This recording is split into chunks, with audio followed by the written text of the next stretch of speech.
Saudara, saya akan sedikit menyambung tadi keterangan tentang dari sahabat. Sahabat itu artinya istirahat, hari istirahat. Ya. Memang istirahat berdasarkan tanggal Yahudi hari Sabtu. Ya. Kan saya pernah mengajar saudara, kalau saudara siap kita juga ada Sabtu. Karena nggak ada reaksi, terus sebagian besar kan kerja. Saya sebagai gembala, saya harus mengambil suatu inisiatif. Saya berpuasa hari Sabat, Jumat malam sampai Sabtu malam. Sebagai suatu ungkapan kita tetap saya mewakili jemaat bersabat, ya, bersabat. Kalau saudara berbeban juga untuk bersabat, ya walaupun kita tidak bisa kumpul di sini, ya berpuasa aja, ya. Karena pernah ada seorang datang dari gereja lain, Bapak nggak bersabat. Saya sabat, saya puasa, Bapak puasa nggak? Enggak, ya percuma. Ya, so memperlihatkan bahwa saya ibadah hari ke-7 hari Sabat, tapi you puasa nggak? Enggak. Ya. Jadi kita melihat di sini kalau namanya bersabat, kita memang mengkhususkan hati untuk Tuhan. Ya, karena saya melihat jemaat memang daripada kita tidak ibadah, dan tadi dijelaskan sangat jelas ya. 6 hari kita bekerja, hari ke-7 ya kita istirahat. Kita bisanya sebagian besar kan hanya hari Minggu. Ya kita ibadah hari Minggu. Siapa bilang ada orang bilang, wah itu berarti nggak melakukan firman Tuhan. Memangnya hari Minggu bukan hari Tuhan. Semua hari Tuhan. Jangan melihat bahwa lihat di dalam kitab Kisah Rasul, semua murid tiap hari ada di bait. Ya. Jadi kalau tadi dijelaskan, jangan sampai kuping kita merah karena dengar orang firmannya gini, tapi nggak ibadah hari Sabat. Orang begitu nggak usah kita dengar. Kita orang yang nggak ngerti, Sabat itu artinya hari istirahat. Kita semua bisa istirahat, semua ya. Bisa hari Minggu ya, no problem. Pak, tadi dibilang kamu melakukan hari Sabat, sudah selamat. Iya, bagaimana ini? Makanya kita harus mengambil arti sebenarnya Sabat itu adalah hari istirahat. Ya, iya kan? Kita bisa hari istirahat hari Minggu ya, tidak apa-apa. Dan saya mewakili jemaat, hari Sabat saya puasa 24 jam ya, dari 6 Jumat petang sampai Sabtu petang. Padahal sebagai gembala ya saya mewakili juga untuk diri saya sendiri dan juga untuk jemaat. Nah saya menghimbau ya kalau saudara berbeban, why not? Ya, berpuasa. Karena memang puasa itu ada bagusnya. Untuk kesehatan juga ada bagusnya. Ya. Oke, kalau ada yang mau bertanya soal pengajaran, ya tanya ya. Jadi jangan. Karena dalam pengajaran inilah saya mempunyai kesempatan untuk, kan kadang-kadang saya nggak tahu saudara itu maunya apa. Saya hanya memberikan topik, ini topiknya Roh Kudus. Kalau saudara mau tanya hal yang lain, ya silakan tanya. Ya. Kalau Sabat itu kan pernah diajarkan, ada Sabat setahun. Ada. Ada Sabat setahun, kalau Sabat setahun berarti hari apa? Makanya Sabat itu sendiri artinya hari istirahat. Kalau yang dikatakan Sabat setahun itu untuk kalau kita bertanam ya, berikan istirahat buat tanah itu, ya. Jadi nggak ditanamin apa-apa biar dia tumbuh liar. Nah baru nanti setelah Sabat 1 tahun baru ditanam lagi. Jadi jangan sampai kita ya inilah yang Saul ini. Kalau kita kembalikan ke pengajaran kita, Saul ini kan orang yang diurapi. Iya. Mulai ngocek sana sini, buat apa ngocek? Buat apa menghakimi orang lain? Tadi kan jelas, buat apa kita menghakimi orang lain? Ya, mendingan kita koreksi diri kita sendiri. Ya, ahli Taurat, orang-orang Farisi, mereka bersahabat ketat, tapi dia gantung Yesus. Jadi itu bukan itu ukurannya. Ukurannya apakah kita setia melakukan firman? Sabat untuk Tuhan, artinya hari istirahat untuk Tuhan, ya benar-benar untuk Tuhan. Dan kok pesta makan-makan, seperti tadi kesaksian tadi kan di mana di Sumatera itu makan-makan ya, tapi di kamar mandi atau mati. Dan sabat itu artinya istirahat. Badan kita yang capek-capek ya istirahat, memang khusus untuk Tuhan, banyak berdoa ya. Terlebih waktunya sudah semakin dekat ya. Tadi disaksikan lagi dan kita juga sudah masuk perhitungan.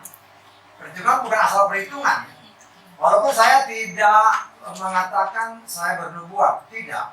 Tetapi berdasarkan firman Tuhan, ya, berdasarkan firman Tuhan bahwa bangsa Israel 400 tahun dijajah jadi budak 4 generasi. 400 tahun dibagi 4, 1 generasi 100 tahun. Itu firman. Dari Adam sampai Abraham, saudara hitung, itu 2000 tahun. 20 generasi. Hanya saya ingatkan, kalau menghitung generasi, mulai dari Adam, jangan dari Set. Dari Adam. Itu 20 generasi. 2000 tahun, 20 generasi, 1 generasi 100 tahun. Saya menganggap 2 ayat sudah cukup. Karena itu kalau Yesua bilang, generasi ini, generasi di mana tunas pohon ara mulai bertunas, yaitu bangsa Israel mulai tumbuh, mulai muncul, tahun 48 ditambah 100, 2048. Itu firman. Tetapi firman Tuhan bilang kan, waktunya diperpendek. Nah, kita nggak tahu. Artinya saudara, kita siap-siap benar-benar lah. Karena kita nggak tahu waktu ini diperpendek, bisa aja besok.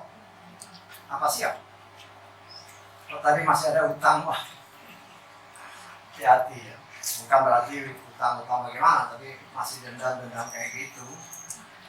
Percuma kita ibadah kalau masuk neraka, ngapain? Ya. Kalau kita akhirnya masuk neraka buat apa? Nggak ada gunanya. Mendingan kita jadi seperti orang dunia. Kita kan beribadah karena perintah Tuhan. Saya mengucap syukur Ibu Arifah ya, sama doa kita segala ya. Tadi kan kenapa kok bisa ibadah?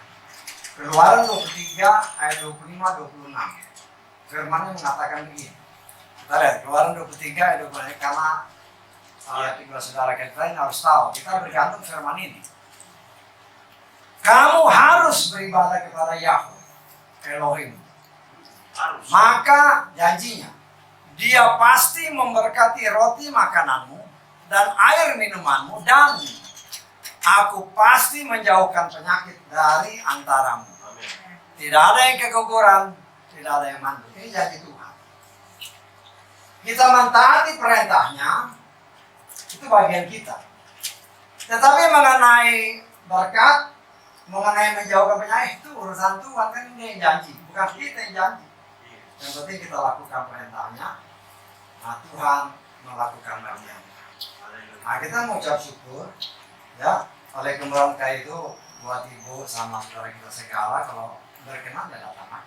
Kita hari Minggu setiap jam 8. Hari lain nggak akan, ini semua jemaatnya jauh-jauh. Dari Medan, di belakang itu tuh orang Medan juga. Ada Sianturi, ada Pasar Ibu. Dulu banyak orang Batak. Cuma ya karena nama Bapak Yahweh juga mereka ya memang belum waktunya. Belum waktunya, tidak bisa mengerti karena belum waktunya. Karena belum mengerti. Ya. Nah, tapi kita melihat di sini roh Bapak Yahweh terus bekerja. Sehingga siapapun kalau dia pilihan Tuhan, mau atau tidak mau, roh Bapak Yahweh akan menjamah dia dan dia akan mengakui. Kalau tadi disebut tentang Yehova sama Yahweh, memang benar kalau haleluya, kita kan haleluya. Di sorga kan Wahyu pasal 19 dikatakan ayat 1, di sorga orang berkata haleluya, pujilah Yahweh. Nah kalau orang tidak mau memuji Yahweh, nggak bakal masuk di sorga sesuai pasal 19, nggak bisa. Dia menyangka Yahweh kok. Di sorga di Wahyu 19 itu Yahweh yang dipuja, bukan Yehova ya. Memang dalam bahasa Ibrani tulisannya tetap sama, YHWH, Yod-He, Waw-He. Ya. Dalam bahasa Ibrani itu nggak ada huruf hidup. Jadi kalau dia baca Y, ya kita, ya itu terserah bagaimana hikmat Tuhan. Tapi kalau kita masuk ke dalam haleluya, nggak bisa Y, pasti ya. Ya. Nah, jadi di sini, nah saudara harus bisa jawab ya pertanyaan-pertanyaan itu.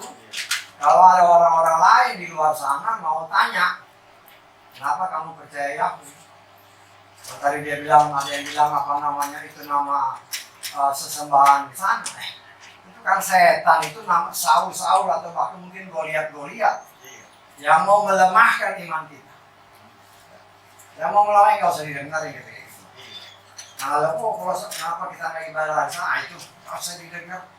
Orang yang beribadah mungkin Sabtu Ibrani ya. Bukan jaminan dia masuk surga. Siapa yang bisa jamin?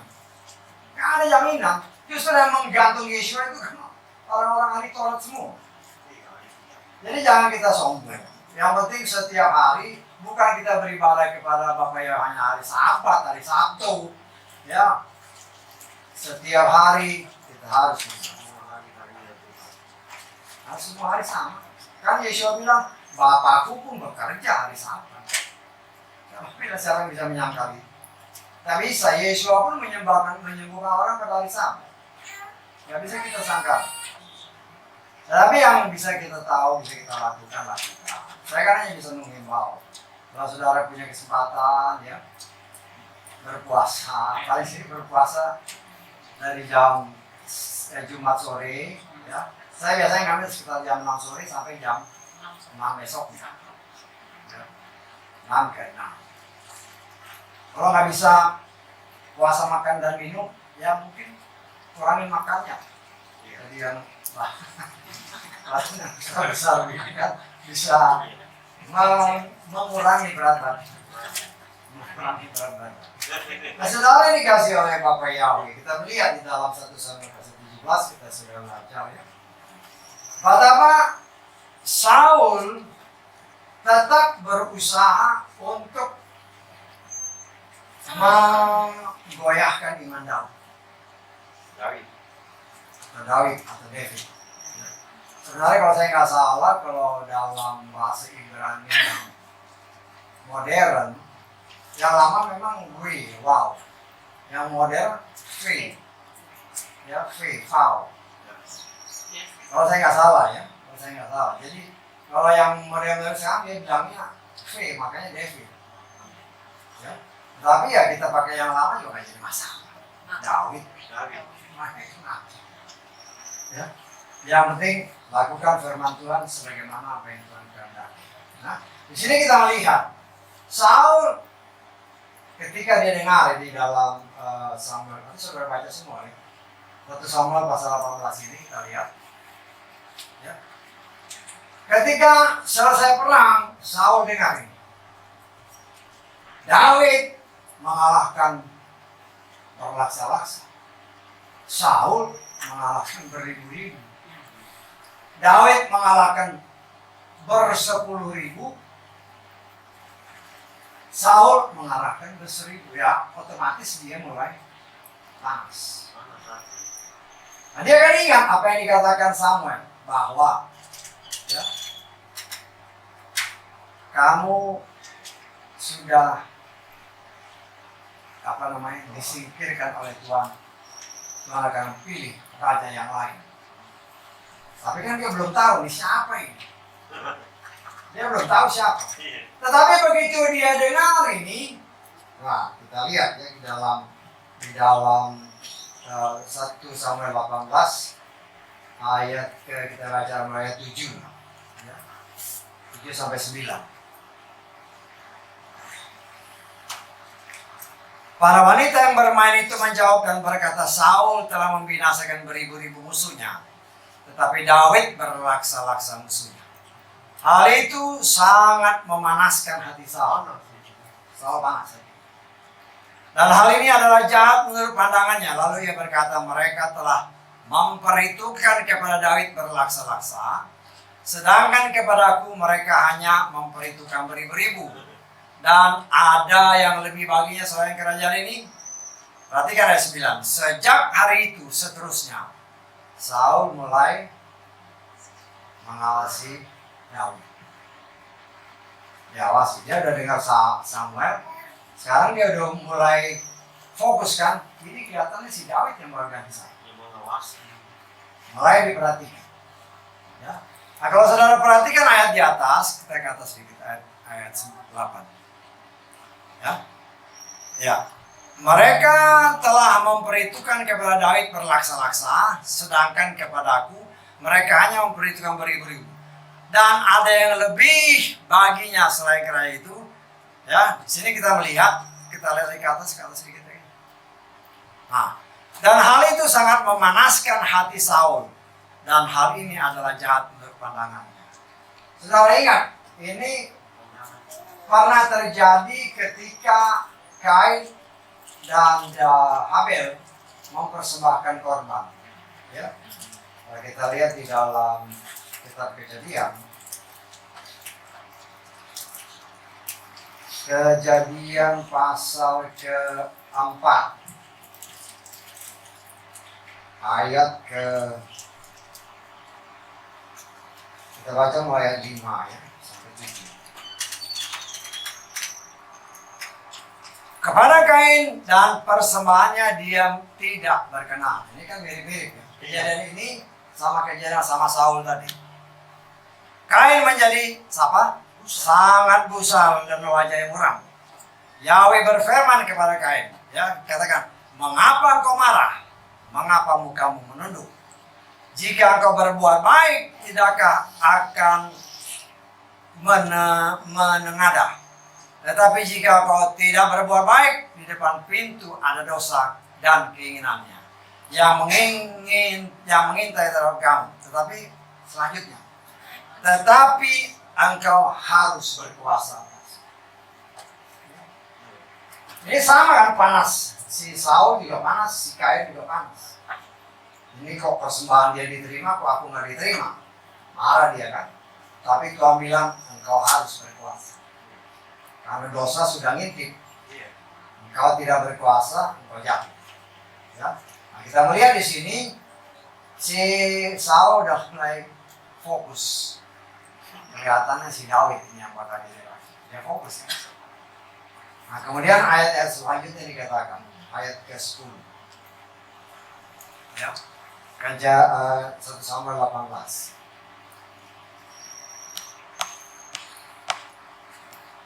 Pada keesokan harinya terjadilah roh-roh ilah-ilah yang jahat turun ke atas Saul.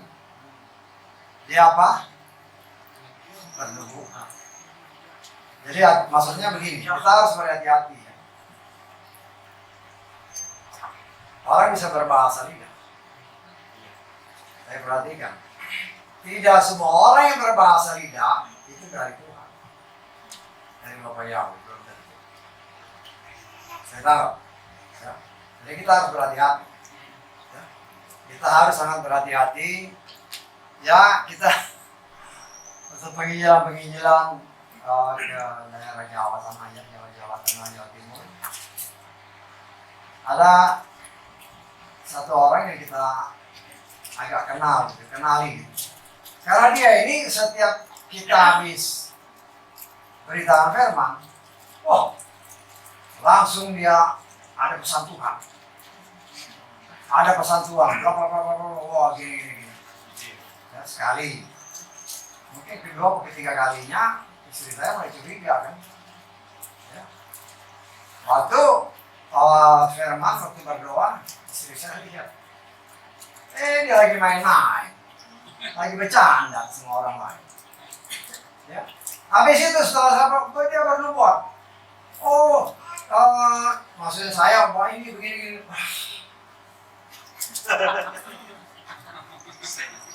Kita harus berhati-hati. Ya. Kita harus berhati-hati. Nah, kita jangan meremehkan nubuatan. Tapi siapa yang bernubuat? Nah, itu yang harus kita lihat. Nah, memang beberapa kali orang ini kita lihat, ya masih anak gadis, masih gadis masalah. Wah, kalau habis khotbah gitu kan, kita kita berdoa. Berdoa dia mengobrol. Habis itu baru dia ngoceh. Itu nggak benar, itu bukan dari Tuhan.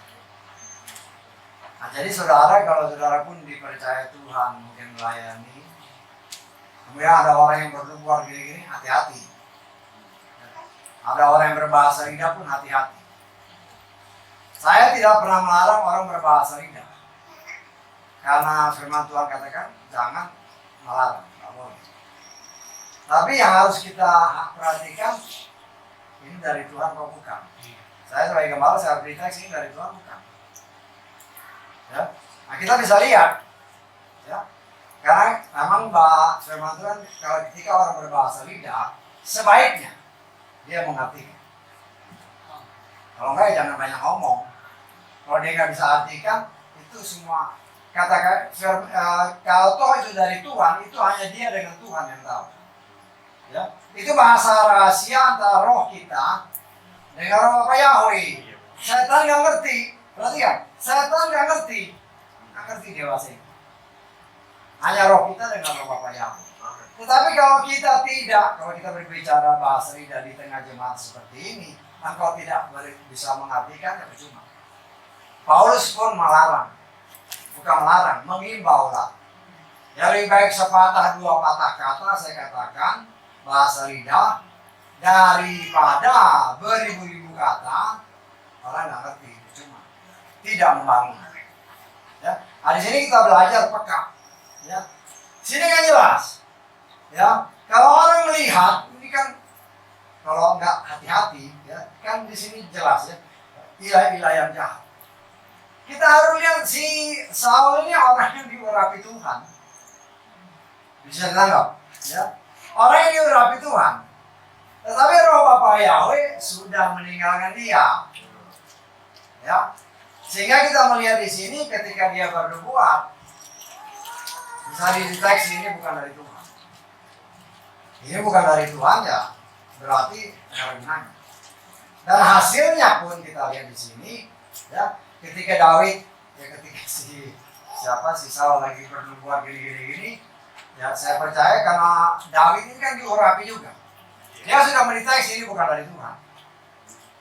Ya. Dan buahnya kelihatan. Kemudian dikatakan ayat selanjutnya, Daud sedang bermain harpa. Jadi dia bernubuat Daud sedang bermain harpa dengan tangannya seperti yang ia lakukan dari hari ke hari. Tombak Saul ada di tangannya. Saul melemparkan tombak. Dia memang mau bunuh si Daud ini. Karena dia udah perhatikan kan, dia udah fokus ini yang bakal jadi pengganti. Ya, karena itu dia lempar. Tetapi dikatakan Daud mengelak dari hadapannya berapa kali? Dua kali.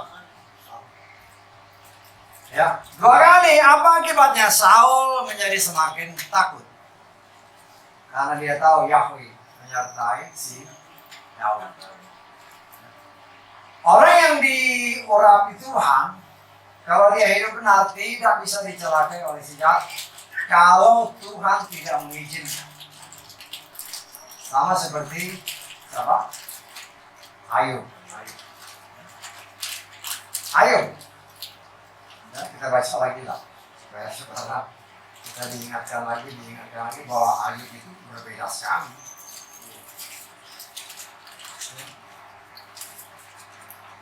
Ayub pasal 1 kita lihat ayat kita baca mulai ayat ke-8 lah ya. Yahweh berkata kepada setan, ya, sudahkah engkau memperhatikan hambaku Ayub, karena tidak ada seorang pun seperti dia di bumi ini, seorang yang saleh dan jujur, yang takut akan Elohim dan menjauh yang jahat. Setan menjawab Yahweh serta berkata, apakah dengan tidak mendapat apa-apa Ayub takut kepada Elohim? Perhatikan ayat ini, ya. Setan ngomongnya begini, bukankah engkau telah membuat pagar bagi dia dan bagi rumahnya dan bagi segala miliknya di sekelilingnya? Engkau telah memberkati pekerjaan tangannya dan kekayaan yang telah makin bertambah di negeri itu. Artinya apa? Setan tahu kalau Ayub dipagari oleh Tuhan dan dia tidak punya kuasa untuk mencambuk. Kalau saudara dan saya hidup benar di hadapan Tuhan,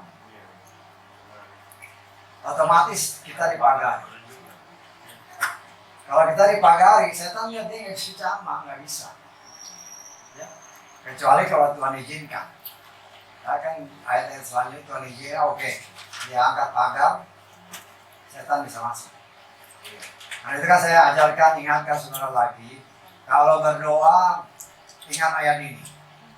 Tuhan, kan setan yang ngaku nih, ya, membuat pagar bagi si Ayub, bagi rumahnya, bagi semua miliknya. Apa yang kau miliki yang dikasih Tuhan? Yang kau punya istri, kau punya suami, kau punya anak, kau punya rumah, kau punya mobil, kau punya apapun, Tuhan pagar. Nah kita kan minta. Kan Yesus mengajarkan Matius 7 ayat 7. Matius 7 ayat 7. Minta. Lo minta kau susah amat. Ya minta aja Tuhan minta. Kalau kita minta kan tergantung yang dia mau beri apa enggak. Kan itu bukan urusan kita. Tetapi dari cara kita meminta,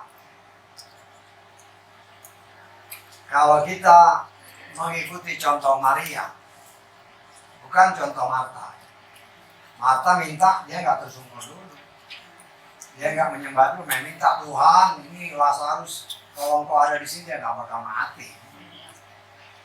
Tapi Maria beda, dia tersungkur, dia menyembah dulu. Artinya kalau kita memuji Tuhan dulu, memuliakan, walaupun udah sedih banget, minta, berdoa sebelum kita minta, ya, nangis dulu di bawah kaki Tuhan, ya, menyanyi, memuji Dia, mengagungkan Dia, baru minta. Ya. Percayalah bahwa apa yang kau minta sudah apa? Sudah kau terima. Jangan ragu-ragu, aduh gimana ya, benar kan nih? Tuhan jawab enggak, kan gitu kan, seringkali setan ini kan buat kita ragu-ragu. Markus pasal 11 ayat ke-24. Oleh sebab itu aku berkata kepadamu, segala apa saja yang kamu minta dengan berdoa, percayalah bahwa apa kamu menerimanya, maka itu akan terjadi. Ini udah diterima belum? Belum. Tapi percaya aja sudah terima. Amin. Kalau belum terima ya berdoa, Tuhan, saya percaya Engkau sudah menjawab. Saya mengucap syukur Engkau sudah menjawab. Ya ucap syukur aja, syukur. Jangan berhenti berdoa. Ya, di dalam Lukas pasal 18 kita lihat ya. Kita baca ayat 1 mulai. Dia pun mengatakan sebuah perumpamaan kepada mereka bahwa seharusnya lah senantiasa berdoa dengan apa? Tidak jemu, tidak berhenti, without ceasing, tanpa stop. Minta. Kadang-kadang kita berkali-kali minta, mungkin karena ragu-ragu. Apa salah? Karena ada orang, buat apa kita berkali-kali minta? Ingat, Yesus pun berdoa paling sedikit 3 kali kan? Kalau boleh, ya, cawan ini jangan aku. Elia 7 kali dia berdoa, doa yang sama. Ya. Tetapi kita diajarkan oleh Tuhan Yesus berdasarkan Markus tadi, dia belajar mengucap syukur. Tuhan, terima kasih. Aku percaya aku sudah berdoa ini, aku percaya Engkau sudah memberikan. Ya. Dia berikan, dia percaya aja. Ya. Ingat, waktu Tuhan bukan waktu kita. Waktu Tuhan adalah yang terbaik.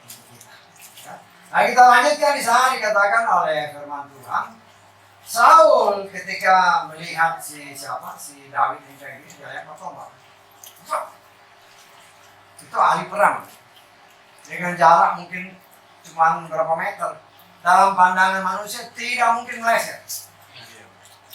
Tapi 2 kali dia lempar tombak, 2 kali dua-duanya meleset. Ya mungkin ada. Ya saya percaya malaikat di depannya dia centelet. Melenceng. Itu bikin si Saul tambah gentar. Kenapa dia gentar? Dia tahu bahwa Yahweh yang memelihara dia. Ya. Nah kita tahu bahwa Saul ini orang yang diurapi. Kan dia diurapi. Tapi sayang dia kecewa, kemudian dia meninggalkan Tuhan. Kalau saudara baca di dalam kitab Tawarikh, 1 Tawarikh 13 ayat 3. 1 Tawarikh pasal 13 ayat 3. Kita harus, ini ketika Daud membawa tabut ya. Kita harus membawa keliling tabut Elohim kita bagi kita. Perhatikan ayat selanjutnya. Karena kita tidak mencari dia pada masa Saul. Artinya, walaupun tabut itu ada di pasti di Yerusalem, ya. Tapi Saul yang sudah diurapi oleh Tuhan sekali dia tidak pernah datang. Saya menafsirkan dia tidak pernah datang ke mencari Tuhan. Kan di sini katakan karena kita tidak mencari dia, tidak mencari Yahweh pada zaman pemerintahan Saul. Ya. Karena Saul kecewa, dia nggak mencari Tuhan. Nah ini pelajaran bagi kita. Saudara dan saya bisa kecewa berat sama Tuhan. Ya mungkin saya berdoa kok nggak dijawab.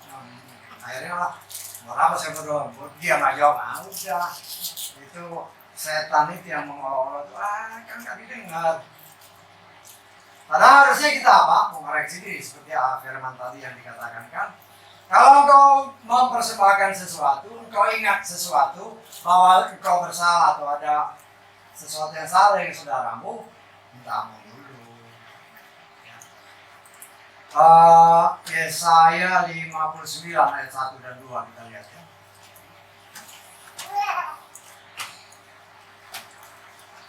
Lihatlah, tangan Yahweh tidaklah kurang panjang untuk menyelamatkan, ataupun telinganya tidaklah berat untuk mendengar. Perhatikan ayat 2. Namun kejahatanmu itulah yang memisahkan kamu dari Elohimmu. Dan karena dosa-dosamu dia telah menyembunyikan wajahnya darimu. Untuk apa? Untuk mendengar. Dosa. Ingat ya, Tuhan itu maha kuasa. Tetapi satu hal yang dia tidak mungkin lakukan adalah apa? Melanggar firman-Nya sendiri. Dia tahu ya? Karena firman itu ya dirinya sendiri. Kalau dia bilang ada dosa itu yang menjadi penghambat. Jadi kalau doa kita tidak dijawab, seolah-olah tidak dijawab Tuhan. Ingat, setiap doa pasti Tuhan dengar. Itu pasti. Tapi bagaimana jawabannya? Nah ini, kadang-kadang kita nggak sabar. Pokoknya doa sekarang langsung dijawab. Maunya kan gitu kan? Sama. Kalau kita lihat kan banyak orang yang menyatakan si Bileam. Bilang, oh itu tukang sihir. Firman Tuhan itu dia nabi. Bilang tukang sihir. Mana mungkin Tuhan mau berbicara dengan Tuhan tukang sihir? Gak bisa, jangan sampai ketipu ya. Karena banyak pengkhotbah itu tukang sihir. Itu penyembah berhala. Loh, masa Tuhan mau ngomong sama Bileam? Jelas Bileam dikatakan dia seorang nabi. Dia mempersembahkan korban. Sekarang dia berdoa, malam dia dapat jawaban. Belum tentu kita kayak gitu. Kan Bileam kan begitu. Dia doa, malam dia dapat mimpi. Tuhan kasih jawab. Kita belum tentu. Jadi jangan dengar orang-orang yang berkhotbah di luar sana itu penyihir itu segala macam seperti itu. Tuhan tidak pernah berurusan dengan orang seperti itu. Tapi memang dikatakan Bileam itu nabi yang mata duitan, itu yang bahaya. Mata duitan, kalau duit kan dia kan orang zaman sekarang kan begitu juga. Mempunyai karakter seperti Bileam ya. Kalau saudara baca di dalam kita Wahyu, kita lihatlah Wahyu pasal 2 ya. Kita lihat ayat ke berapa? Ayat ke-14. Aku mempunyai beberapa hal terhadap engkau, bahwa di situ engkau memiliki mereka yang apa? memegang pengajaran Bileam yang mengajar kepada Balak untuk memasang sandungan di hadapan anak cucu Israel agar memakan yang dikorbankan kepada berhala dan melakukan percabulan. Kalau di sini dikatakan pengajaran Bileam itu kan duit. Nah sekarang juga banyak. Pelayan-pelayan Tuhan kalau nggak ada duit nggak mau. Kalau ini jelas loh. Sering dulu saya pernah dengar, ya, saya telepon, Pak, saya minta dilayani, ada persetujuan di mana? Tanya dulu kan, tanya. Kalau daerahnya daerah orang kaya datang gitu. Kalau daerah yang kira-kira agak kumuh, ya disuruh orang lain. Karena yang dia cari apa? Bileam. Apa yang roh Bileam. Kita ada di zaman gereja ke-7, ya, gereja Laodikia. Semua apa yang terjadi dari gereja pertama, gereja Efesus, sampai gereja ke-6 itu kumpul semua di gereja ke-7. Jadi karakter semua. Nah kalau kita nggak hati-hati, bahaya. Karena itu kita perlu Roh Kudus. Roh Kudus ini yang mengajar kita. Mengajar kita untuk kita tahu, oh iya, firman-Nya juga. Ya, walaupun kan banyak, ya karena ya saya melihat, karena kasihan juga melihat orang-orang yang ya bagus lah ya menyembah Papa Yahweh, memang harus begitu. Tapi ada yang harus pakai cicit, pakai baju ada jumbai-jumbai. Kasihan. Ya kalau hanya untuk hiasan, oke aja. Ya. Karena mereka berpatokan pada bilangan 15. Kita lihat lagi ya, pada 15. Supaya saudara ingat, karena bisa aja nanti ada orang yang nanya, kamu harus pakai baju yang ada jumbai-jumbainya ini. Karena berdasarkan bilangan pasal 15 ini. Ya.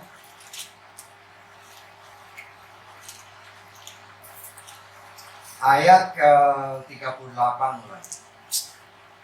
Bilangan 15 ayat 38.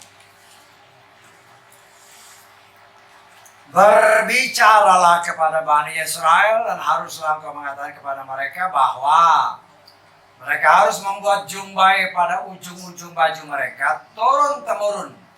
Ya, orang Yahudi memang ikut. Jadi banyak juga yang mengikuti ini di bangsa-bangsa lain, termasuk di Indonesia. Haruslah mereka memberikan benang berwarna nila, ya, jumbai pada ujung-ujung pakai warna nila. Di ujung-ujung baju mereka akan terjadi kepadamu. Ketika kamu melihat kepada jumbai itu, maka dia akan apa? Ingat perintah Tuhan. Ingat firman Tuhan, ingat Torah. Ingat Torah. Karena jumbai-jumbai itu kan ada hitungan-hitungan. Ya, ada hitungan-hitungan. Ya. Terus mereka mungkin ya saudara harus bisa beri jawaban ya. Kalau kenapa kamu nggak pakai? Saya nggak mau pakai. Buat apa? Ini untuk apa? Untuk apa? Untuk mengingat Torah. Mengingat firman. Saya mau pakai yang Yohanes pasal ke-14 ayat 26 kita lihat. Penghibur yaitu Roh Kudus yang sekarang kita sedang belajar. Yang akan Bapa utus dalam namaku. Dia akan apa? Mengajar kamu segala sesuatu dan akan mengingatkan kamu segala sesuatu yang sudah kukatakan. Kalau saya mau pakai Roh Kudus, itu yang saya undang. Saya nggak mau pakai baju. Buat apa? Kalau nggak pakai lupa. Betul nggak? Apa orang mandi dia pakai itu? Enggak. Artinya di dalam kamar mandi dia lupa firman Tuhan, nyanyinya nyanyi duniawi, jangan heran. Karena dia mengimani pakai. Kalau mau pakai, oke, no problem. Tapi jangan mengimani bilangan 16, bilangan 15 itu. Kalau kau mengimani bilangan 15, engkau mendukakan Roh Kudus. Saya berani katakan, kalau Roh Kudus kan diberikan kepada orang percaya. Kau lebih percaya kepada baju yang ada jumbai, terlebih kepada Roh Kudus. Roh Kudus itu yang mengingatkan kita dan yang mengajarkan kita. Sehingga ketika engkau berbicara seperti ini, mungkin mengajar seperti ini, Roh Kudus ingat ya. Ingat ini. Nah, ya ini sebagai contoh aja ya. Kalau saya kan nggak punya catatan. Nah kalau Tuhan ingatkan ini ya, buka. Langsung saya buka-buka, mana Tuhan ini? Baru keluar. Tapi ya memang pribadi lepas pribadi kan beda. Nah kalau Tuhan ingatkan ini, buka. Karena ada maksud Tuhan untuk semua. Nah kita belajar dari situ. Itulah gunanya Roh Kudus. Tanpa Roh Kudus engkau tidak bisa mengerti firman. Kita tidak bisa ingat firman. Baju itu nggak bakal bisa ingatkan kau akan firman. Nggak bisa. Tapi kalau kau buka baju itu yang ada jumlah-jumlah, lupa semua. Karena kau mengandalkan itu kan. Itu yang kau imani. Kalau mau pakai ya pakai aja. Tapi imani Yohanes 14 ayat 26 tadi, jangan mengimani bilangan 15. Orang Yahudi pakai orang Yahudi, sebagian besar belum percaya Yesus. Karena itu mereka belum terima Roh Kudus. Sehingga di Wahyu pasal 7 dikatakan jangan jamah. Ini yang 144.000 orang ini dari orang Yahudi. Mereka ini yang setelah dimeteraikan baru, setelah diberi Roh Kudus, baru kau boleh hancurkan yang lain. Karena hanya orang yang terima Roh Kudus yang akan diangkat. Nah itu saya imani. Kalau nggak ada Roh Kudus mereka nggak ada Tuhan, nggak ada firman. Bagaimana mau diangkat? Nggak bisa. Nah sayangnya banyak orang yang orang-orang menamakan diri orang Nasrani pun, ya banyak yang nggak percaya Roh Kudus atau memang tidak pernah diajarkan tentang Roh Kudus. Kita harus percaya bahwa kita setelah kita dibaptis dengan benar, dengan cara yang benar, dengan nama yang benar. Dan nanti kita, kalau yang berkenan, satu jiwa akan masuk dalam baptisan. Dia sudah dibaptis, tapi dengan nama Yahshua. Yahshua itu bukan nama. Yahshua itu memang Yahweh. Yahweh yang menyelamatkan. Itu bukan nama. Saya tangkap ya. Kenapa saya bilang bukan nama? Kita baca Yesayah. Ya. Obadiyah. Bukan Yah Obadi. Bukan Yah Yesa. Ingat. Berarti secara grammar, kalau Yah itu harus ditaruh di belakang, bukan di depan.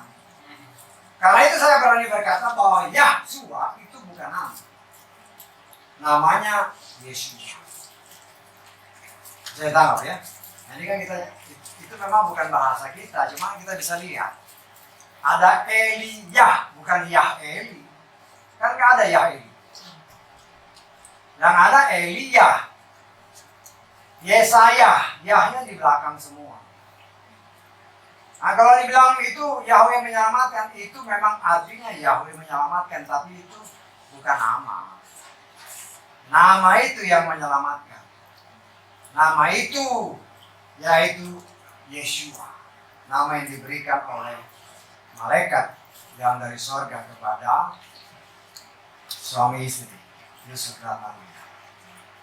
Mereka beri nama Yeshua. Ya. Nah di sini kita melihat, kita belajar dari apa yang katakan oleh firman Tuhan tadi. Ya. Ternyata terbukti Saul itu tidak pernah datang beribadah dalam masa pemerintahan 40 tahun. Saul memerintah 40 tahun. Dikatakan oleh firman Tuhan dalam 1 Tawari tadi, dia diurapi Tuhan tapi dia tidak pernah beribadah. Sehingga akhirnya apa? Dia menjauh dari Tuhan. Kalau dia menjauh dari Tuhan, dia mendekatkan diri kepada setan. Hanya ada dua bapak. Bapak yang baik, bapak yang jahat. Hanya dua. Tidak ada yang lain. Kalau kita menjauh dari bapak yang baik, ya otomatis kita membawa dirimu kepada bapak yang jahat. Sehingga tidak pernah disebut bahwa Saul bertobat. Dengan sungguh-sungguh. Nah saya percaya apabila bertobat sungguh-sungguh, dia minta ampun, Tuhan ampuni aku, menangis di bawah kaki Tuhan. Tuhan itu Maha Pengampun. Kalau dia sungguh-sungguh bertobat, Tuhan pasti ampun. Apalagi dia orang yang diurapi, pasti diampuni. Kan dia juga memerintah 40 tahun. Sama seperti Daud, sama seperti Salomo, 40 tahun, 40 tahun. Tetapi kita melihat di sini, ya Tuhan izinkan terjadi. Tuhan izinkan terjadi orang yang diurapi oleh Tuhan. Kalau dia tidak mendekat sama Tuhan, sama Bapa Yahweh, otomatis dia membawa diri kepada setan, dekat sama setan. Akhirnya hidupnya rusak. Bahkan dia akhirnya membunuh diri. Kalau kata Tuhan izinkan terjadi, kalau kita ke belakang, kan ini yang pilihan dari Saul, pilihan dari dia, iya, untuk maksudnya menjauhkan diri daripada Bapak Yahweh. Iya. Jadi makanya seperti yang dikatakan oleh firman Tuhan dalam kitab apa ya?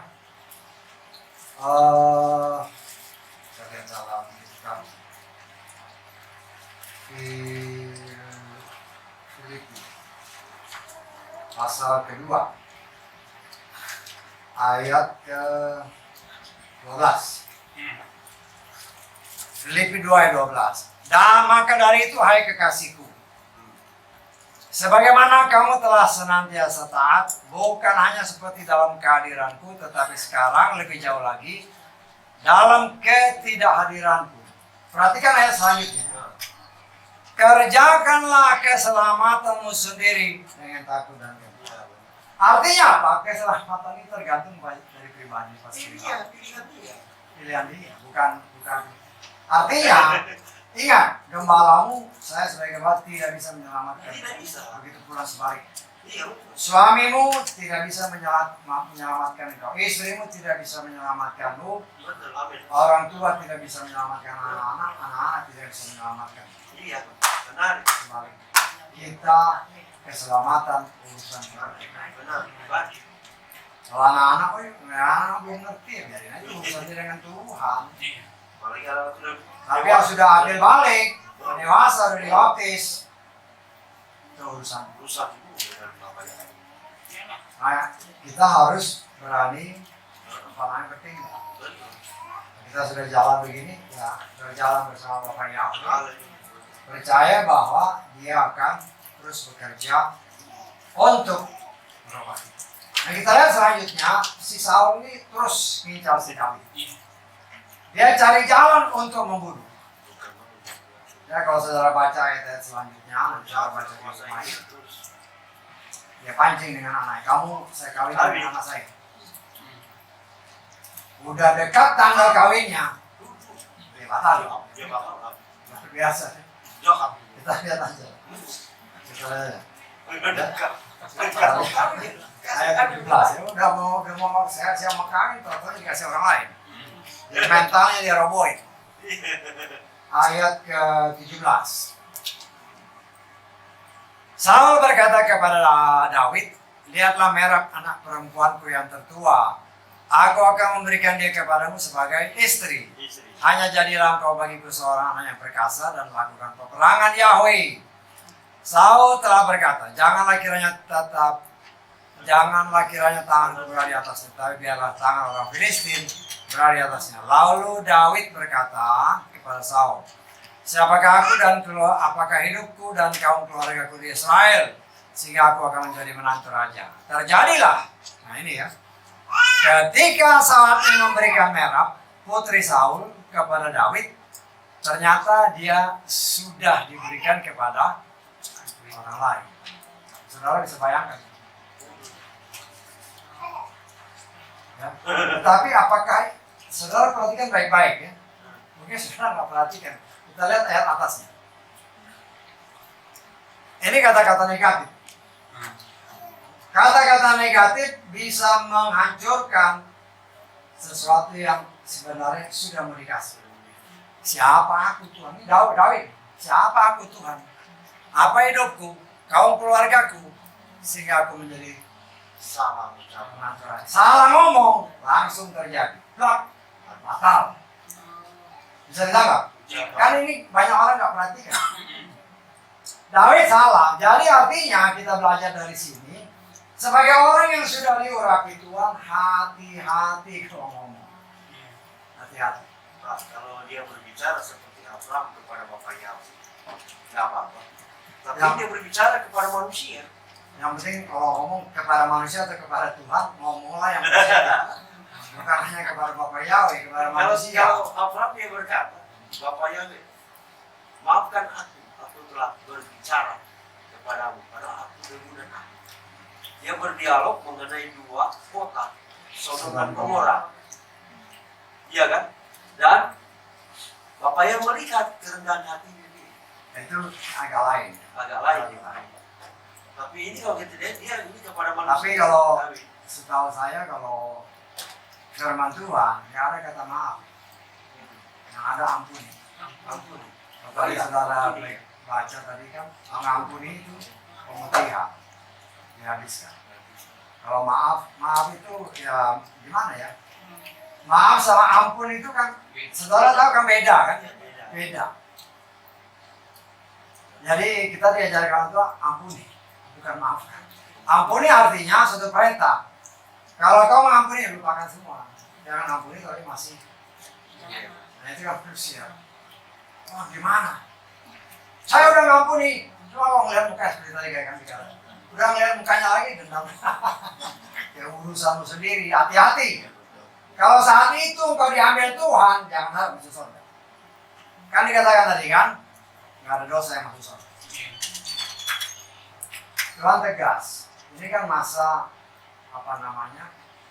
masa yang memang kita sedang diproses dimurnikan Tuhan. Saya pernah memberikan contoh bangunan. Saudara punya bangunan di rumah kan? Bangunan kan ada fondasinya. Sekarang kalau di sekeliling fondasi rumah di mana kita ada, itu digali. Kira-kira gimana? Kalau katakanlah fondasi 1 meter. Terus di samping fondasimu, itu digali 3 meter. Oh langsung. Yang saya maksud adalah, ya, kita itu kan seperti rumah yang didirikan di atas batu karang. Batu karang itu pun sendiri, ya, fondasi itu sendiri, kalau di sampingnya digerogotin, kita nggak kuat. Artinya, justru kita menjadi kuat, menjadi semakin sempurna, kalau kita ada di tengah-tengah manusia dan kita tetap bertahan. Bisa tahu artinya ya? Jadi tantangan permasalahan yang kita dengar ya sama seperti Saul ini. Dengar ngomong udah langsung panas. Kita kan jangan kira kita lebih baik dari Saul ya, belum tentu loh. Ya. Belum tentu kita lebih baik dari Saul. Belum tentu. Tetapi kita coba refleksikan ke diri kita. Kita ada di tengah dunia, rumah kita ada di tengah dunia ini. Tanah itu adalah dunia ini. Ya. Yang juga sebenarnya harus membuat kita menjadi semakin kuat. Permasalahan yang timbul, dunia ini kan bisa menimbulkan masalah. Permasalahan yang timbul, ternyata dengan firman Tuhan saya bisa mengalahkan permasalahan. Artinya iman kita juga semakin dikuatkan. Jadi semua yang Tuhan izinkan terjadi, dengan mengandalkan firman, kita pasti semakin dikuatkan. Kan banyak kesaksian yang pernah saudara saksikan ya. Oh ternyata begini Tuhan luar biasa. Kenapa lupa itu? Ya. Ketika kita dalam kesulitan yang besar, ingat bahwa engkau pernah ditolong Tuhan. Pernah ditolong Tuhan, jangan lupa itu. Karena kadang-kadang orang lupa. Ingat bahwa Tuhan itu sanggup menolong kita dalam situasi kondisi apapun. Tapi ingat, Yesaya 59 tadi. Koreksi diri. Koreksi diri. Sehingga dengan kita mengoreksi diri, nah kita kan terus-menerus berkenan di hadapan Bapa Yahweh. Sehingga firman Tuhan katakan, kita adalah biji mata Bapa Yahweh. Biji mata siapa yang terjamah biji mata? Nah, kalau kita lihat ya, kalau ada sesuatu yang asing kan, mau menjamah mata kita, secara otomatis tanpa perintah, dia langsung berkedip. Betul nggak? Itu kan refleksi. Demikian juga dengan Tuhan, ketika ada sesuatu yang mau menjahati mata kita, dia langsung cegah. Bagaimana itu terjadinya itu bukan urusan kita, karena kita kan nggak tahu. Hanya kita berserah Tuhan, saya serahkan hidup saya kepada-Mu. Nah, Tuhan yang memproteksi. Nah, kalau Tuhan yang memproteksi, kan tadi dikatakan kepada kita, kamu Tuhan kan kau yang pagari, nggak bisa. Kalau Tuhan pagari, setan nggak bisa jalan. Ya. Nah, di sini kita melihat Saul akhir zaman, orang-orang yang diurapi akhir zaman, seperti tadi dalam khotbah kan, kalau tentang ini segala macam biarin aja, jangan pusing. Tetapi justru itu memacu kita, oke. Ya, mengoreksi diri kita lagi. Apakah kita sudah hidup sesuai kehendak Tuhan? Kalau tadi yang seperti yang saya katakan mengenai sahabat segala, itu kan tergantung. Saya kan bisa menghimbau, mungkin saudara nggak bisa hari Sabtu, nggak jadi masalah. Saya kan harus ada hikmah. Ya. Oke, sahabatnya hari istirahat kita hari Minggu. Ya. Tetapi kalau engkau mau ikut, ya, seperti yang saya lakukan kan, saya sebagai gembala saya harus bertanggung jawab juga. Nah, saya membawa diri saya, oke, saya berpuasa. Ingat, ya mungkin karena sudah kebiasaan ya, kalau orang udah puasa itu udah biasa puasa, akhirnya ya biasa aja. Nah, kita berpuasa juga usahakan banyak berdoa. Ya. Walaupun kadang-kadang ya, karena namanya keluar rumah tangga ya memang beresin juga rumah. Paling sedikit nyapu karangan, ngepel, ya capek emang, cuma nggak rasa haus, nggak rasa lapar. Karena kita fokus kalau puasa ya jangan ingat ntar makan apa, wah udah. Pada pikirannya makan, minum ya udah repot. Jadi sudah, sebenarnya udah batal itu. Karena udah memikirkan sesuatu. Kita belajar, karena puasa itu kan menahan nafsu kedagingan. Dan puasa itu juga kita khususkan untuk Tuhan, berkomunikasi dengan Tuhan, baca firman, sehingga dengan demikian kita semakin mengerti apa sih maksudnya. Kadang-kadang kita nggak ngerti kan, saya bilang ya ini Tuhan apa sih maksudnya. Nah, mungkin hari itu nggak ngerti ya, bukan lagi besok Tuhan buka begini. Atau Tuhan kasih tahu ada ayatnya begini. Ya kadang-kadang gitu. Tapi kalau saudara tidak pernah baca firman, bagaimana tahu? Nggak bisa. Nah, saya sebagai gembalanya anjurkan bacalah firman. Baca. Karena firman itu kan kekuatan kita. Ingat, firman itu adalah Tuhan sendiri. Nah, firman itu pertama dia membersihkan kita. Nah, Yohanes pasal 15 ayat 3. Firman itu menyelamatkan kita. Nah, Yakobus 1 ayat 21. Kemudian banyak lagi, firman itu memulihkan kita dalam kitab Mazmur. Firman itu memurnikan kita dalam kitab Petrus. Firman itu menyelamatkan. Itu kan firman itu ya Yesus sendiri. Nah, kalau nggak pernah dibaca, apa yang mau dikasih ingat? Ya nggak bisa. Kan tadi dalam Yohanes pasal 14, Roh Kudus akan ingatkan kita. Nah, kalau nggak pernah dibaca, gimana mau ingat? Nggak bisa. Nah, Tuhan itu kan berjalan sesuai alurnya, sesuai aturan. Walaupun dia bisa longkap, kalau dia berkehendak. Tapi dia mengajar kita ya ikuti alurnya. Belajar mengerti rencana Tuhan. Karena firman itu bukan untuk kesia-siaan. Karena firman itu dikatakan dialah jalan, dialah kebenaran, dialah kehidupan. Tapi tergantung kita. Saya sebagai gembala ya, ayolah. Ayo, jangan malas. Saya ngucap syukur tadi saya lihat. Kalau saya nggak sudah, Jonathan ada.